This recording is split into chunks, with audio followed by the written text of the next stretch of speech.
Friends இப்போ நம்ம பார்க்க போகிற முறுக்கோட நேம் என்னென்னா சின்ன அரும்பு முறுக்கு. ஃப்ரெண்ட்ஸ் இது எப்படி ரெடி பண்ணுறதுன்னு பார்க்கலாம். ரெடி பண்ணுறதை பார்த்துட்டு நீங்கள் வீட்டில் ட்ரை பண்ணி பாருங்கள் ஃப்ரெண்ட்ஸ்.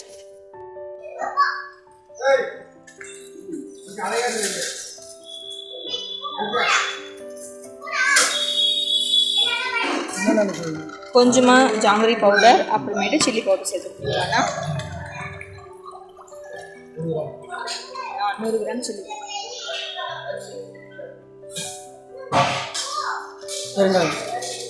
பெருங்காயம் சேர்த்தீங்களா? பெருங்காயம் மிக்சிங் திருப்பி சூடான தண்ணியில் எண்ணெயில் டால்டா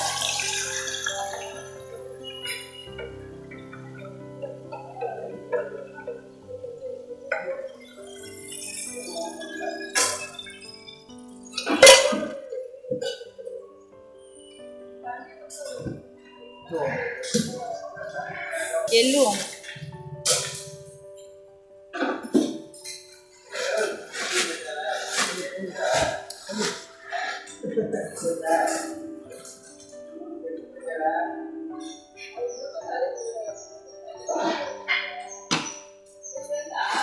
மதுரை ஸ்பெஷல் அரிசி மாவு.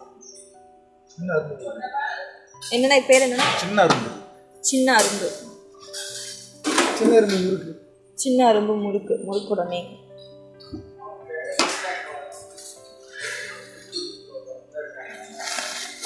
இது எத்தனை கிலோண்ணா செய்யணும்? 12 கிலோ மாவு.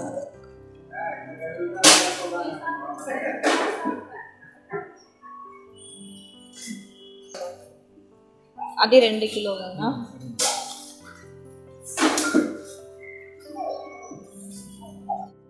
இன்னும் நம்ம மணப்பெண் சமையலை சப்ஸ்கிரைப் பண்ணாதவங்க வீடியோ கீழே இருக்க ரெட் கலர் சப்ஸ்கிரைப் பட்டனை ப்ரெஸ் பண்ணுங்கள். பக்கத்தில் இருக்க பெல் ஐக்கானை கிளிக் பண்ணி ஆல் செலக்ட் பண்ணிங்கன்னா உங்களுக்கு மணப்பெண் சமையலோட நோட்டிஃபிகேஷன் கரெக்டாக உங்களுக்கு அப்டேட் ஆகும். ஃப்ரெண்ட்ஸ் இந்த முறுக்குக்கு பார்த்தீங்கன்னா உப்பு தண்ணியில் பெருங்காயம் கலந்துட்டு கொஞ்சமாக கேசரி பவுடர், அதுக்கப்புறம் பார்த்தீங்கன்னா 100 கிராம் அளவுக்கு ரெட் சில்லி பவுடர் சேர்க்குறாங்க. சேர்த்துட்டு நல்லா கலந்துக்கிறாங்க. கலந்துட்ட பிறகு நல்லா ஒரு சூடான எண்ணெயில் 1.5 கரண்டி அளவுக்கு டால்டா சேர்த்து டால்டா கரைஞ்ச பிறகு அதை அந்த தண்ணியில் ஆட் பண்ணிக்கிறாங்க. ஆட் பண்ண பிறகு எள்ளு ஓமம் சேர்த்துக்கிறாங்க. சேர்த்துட்ட பிறகு மதுரையிலேருந்து ஸ்பெஷலாக வந்திருக்க பச்சரிசியை 12 கிலோ சேர்த்துக்கிறாங்க. சேர்த்துட்டு 2 கிலோ அளவுக்கு உடச்சக்கடலை மாவை நல்லா சேர்த்துட்டு கைகளால் நல்லா மிக்ஸ் பண்ணுறாங்க. மிக்ஸ் பண்ண பிறகு பார்த்திங்கன்னா நம்மளோட பக்குவமான முறுக்கு மாவு ரெடி ஆகிடும் ஃப்ரெண்ட்ஸ்.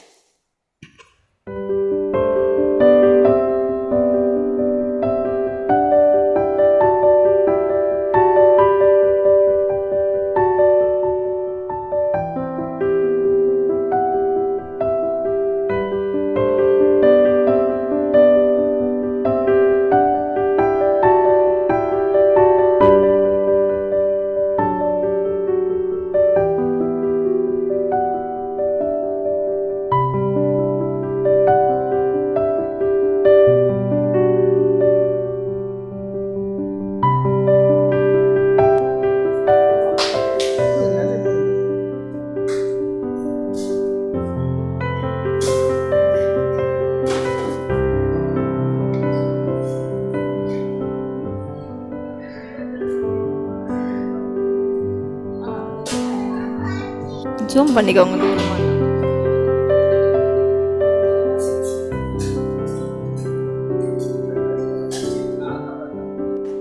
இப்போ பார்த்தீங்கன்னா நம்ம ரெடி பண்ண முறுக்கு மாவை மிஷினில் போட ஆரம்பிச்சிட்டாங்க.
ஃப்ரெண்ட்ஸ் நம்மளோட சின்ன அரும்பு முறுக்கு பார்த்தீங்கன்னா இப்போ ரெடி ஆயிடுச்சு. நம்ம சேனலை மறக்காமல் சப்ஸ்கிரைப் பண்ணிவிடுங்க. பக்கத்தில் இருக்க பெல் ஐக்கானை கிளிக் பண்ணும்போது ஆல் செலக்ட் பண்ணி கிளிக் பண்ணி வச்சுக்கோங்க ஃப்ரெண்ட்ஸ். மறக்காமல் லைக் பண்ணுங்கள், ஷேர் பண்ணுங்கள், வீட்டில் ட்ரை பண்ணி பாருங்கள் ஃப்ரெண்ட்ஸ். Bye friends.